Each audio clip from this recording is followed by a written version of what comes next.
Hello दोस्तों, मैं मंजू यादव अपने चैनल में आप सभी का स्वागत करती हूँ। नमस्कार, प्रणाम, जय माता दी, राधे राधे। तो आप सब कैसे हैं? उम्मीद करती हूँ कि बहुत अच्छे होंगे और अच्छे रहना भी चाहिए। जितने भी भाई बहन मेरे चैनल से जुड़े हैं उनको तहे दिल से धन्यवाद। तो दोस्तों, बहुत ही सुंदर एक नाच गीत लेकर आए हैं आप सबके बीच में।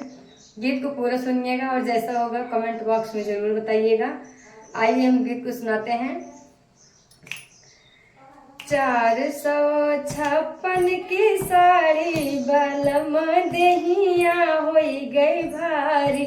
456 की साड़ी बलम देहिया होई गई भारी।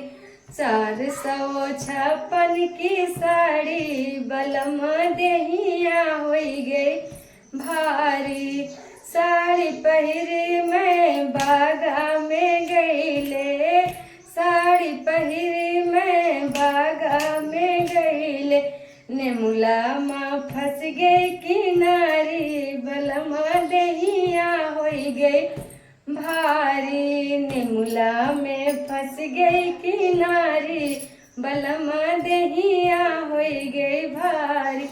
456 की साड़ी बलमा दहिया होई गई भारी। 456 की साड़ी बलमा दहिया होई गई भारी। साड़ी पहिरी हम कुआना पे गईले, साड़ी पहिरी हम कुआना पे गईले। घटवा में फंस गई किनारी, बलमा दहिया होई गई भारी। घटवा पे फंस गई किनारी, बलमा दहिया होई गई भारी। 456 की साड़ी बलमा दहिया होई गई भारी। 456 की साड़ी बलमा दहिया होई गई भारी। साड़ी पहिरी हम महला पे गईले, साड़ी पहिरी हम महला पे गई।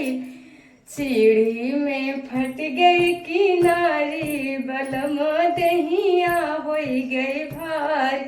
खिड़की में फंस गई किनारी, बलमा दहिया होई गई भारी। 456 की साड़ी बलमा दहिया होई गई भारी। 456 की साड़ी बलमा दहिया होई गई भारी। साड़ी पहिरी हम से जा पे गईले, साड़ी पहिरी हम से जा पे गईले। तकिया माँ फंस गई किनारी, बलमा दहिया होई गई भारी। तकिया में फंस गई किनारी, बलमा दहिया होई गई भारी। 456 की साड़ी बलमा दहिया होई गई भारी। 456 की साड़ी बलमा दहिया होई गई भारी। तो दोस्तों, ये गीत आप सबको कैसा लगा कमेंट बॉक्स में जरूर बताइएगा। फिर मिलते हैं ऐसे गीतों के साथ अगले वीडियो में। तब तक के लिए